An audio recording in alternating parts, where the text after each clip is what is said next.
La théorie de l'apprentissage à l'aide du multimédia de Mayer facilite l'engagement de l'apprenant. Elle permet de faciliter l'ancrage et de ralentir la courbe de l'oubli. Les 12 principes de Mayer permettent d'organiser le contenu pour optimiser des constructions mentales tout en réduisant l'effort d'apprentissage.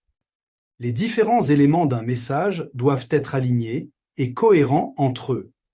Cela signifie qu'ils doivent tous concourir à la même intention et au même but.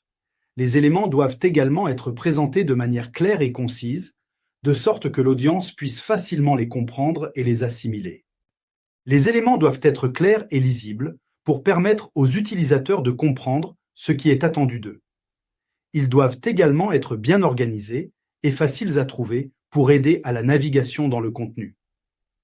Personnellement, je travaille dans chaque projet la possibilité de mettre en place des codes couleurs et des éléments visuels. L'utilisateur peut ainsi identifier un contenu sans même le lire. Un des principes les plus importants selon moi. Selon ce principe, les utilisateurs ne doivent pas avoir à chercher trop longtemps ou trop activement les informations qu'ils recherchent. Les éléments pertinents doivent être répétés de manière claire et concise à plusieurs endroits, de façon à ce que les utilisateurs puissent facilement les repérer et les mémoriser. On peut ainsi penser à des stratégies d'ancrage qui peuvent rejoindre celles des rétroactions dans les évaluations. C'est le principe fondamental de la production de contenu multimédia. Les éléments visuels ne doivent pas être coupés ou superposés, mais doivent suivre une trajectoire logique dans l'espace. Ce principe s'applique à tous les types de contenus multimédia, y compris les images, les vidéos, les animations et les textes. Pour m'aider avec ce principe, je travaille beaucoup la mécanique visuelle avec la lecture en Z et le nombre d'or avec la règle des tiers. Le contenu doit être diffusé à un rythme soutenu et cohérent pour que les utilisateurs sachent quand se connecter à la plateforme de formation pour consulter les nouveautés de leur parcours et se familiariser avec les derniers contenus mis en ligne. C'est un principe récurrent dans les MOOC qui très souvent ouvrent les modules dans une logique calendaire. Le contenu est décomposé en petits segments que l'utilisateur peut facilement assimiler. Dans ma pratique, je parle de grains d'apprentissage.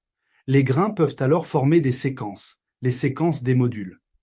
Il est également possible d'intégrer des boutons ou des liens pour naviguer d'un contenu à l'autre.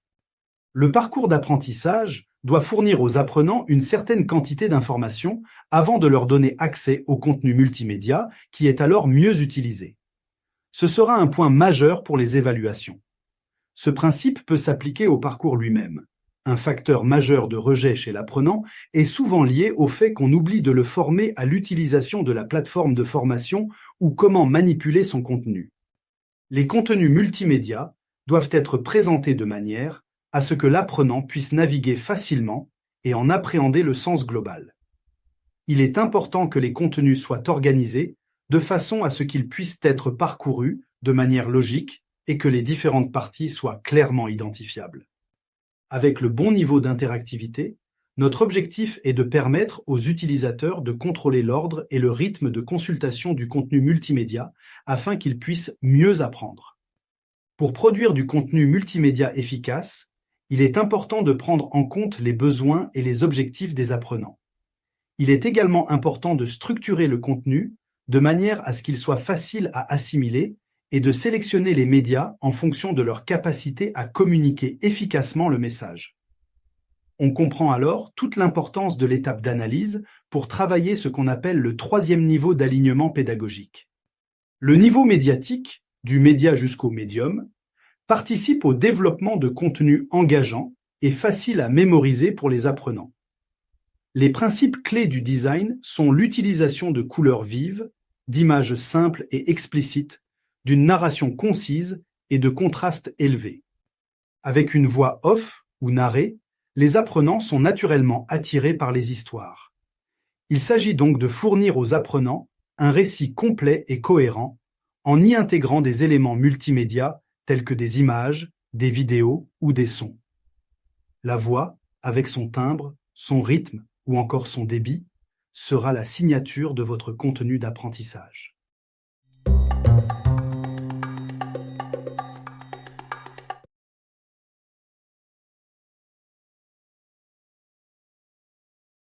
Les principes de Mayer visent à produire du contenu multimédia efficace qui favorise l'apprentissage et la rétention des connaissances. Ces principes sont basés sur les travaux de Cognitive Load Theory, une théorie de l'apprentissage qui postule que le cerveau a une capacité limitée à traiter les informations. En appliquant les principes de Mayer, les concepteurs de contenu peuvent alors créer des ressources qui minimisent l'effort d'apprentissage requis pour apprendre et retenir les informations sans réduire la charge cognitive. Les principes documentés par Mayer visent ainsi 3 objectifs majeurs: améliorer l'encodage de l'apprentissage, générer des constructions mentales et optimiser la charge cognitive du contenu. Ces principes sont donc à prendre en considération autant pour la conception avec l'écriture des contenus et leur scénarisation que le développement des contenus à médiatiser.